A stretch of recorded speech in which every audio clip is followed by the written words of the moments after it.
भंडारा जिल्ह्यातील लाखनी येथील स्वागत सेलिब्रेशन सभागृह येथे स्वप्नपूर्ती बहुउद्देशीय संस्था लाखनीच्या सौजन्याने मोती सन्मान आणि पारितोषिक वितरण सोहळ्याचे आयोजन करण्यात आले होते।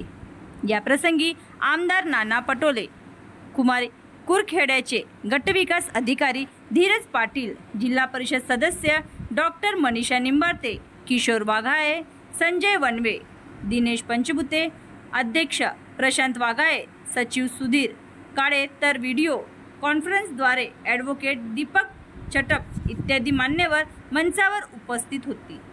यावेळी संस्थेचे आजपर्यंतचे उपक्रम चित्रफितीच्या माध्यमातून दाखविण्यात आले, तर संस्थेने सुरू केलेल्या इनसाइड जंक्शन डिजिटल प्लॅटफॉर्मचे विमोचन करण्यात आले। तसेच विविध क्षेत्रात उल्लेखनीय कार्य केलेल्या रोशन भोंडेकर, आकाश पिकलमुंडे आणि उमेश कोराम यांना मोती सन्मानाने गौरविण्यात आले।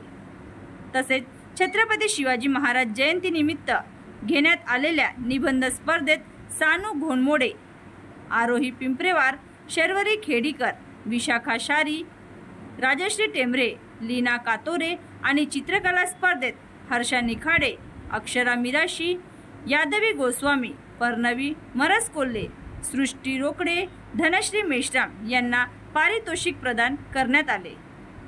या सोहळ्याचे प्रास्ताविक प्रशांत वाघाळे, सूत्रसंचालन मंगेश बेहलपांडे, तर उपस्थितांचे आभार लिखित पुडके यांनी मानले। यशस्वीतेसाठी संस्थेच्या सदस्यांनी मोलाचे सहकार्य केले। महाराष्ट्र लाईव्ह न्यूज, मदन कमाने, राज्य प्रतिनिधी, भंडारा।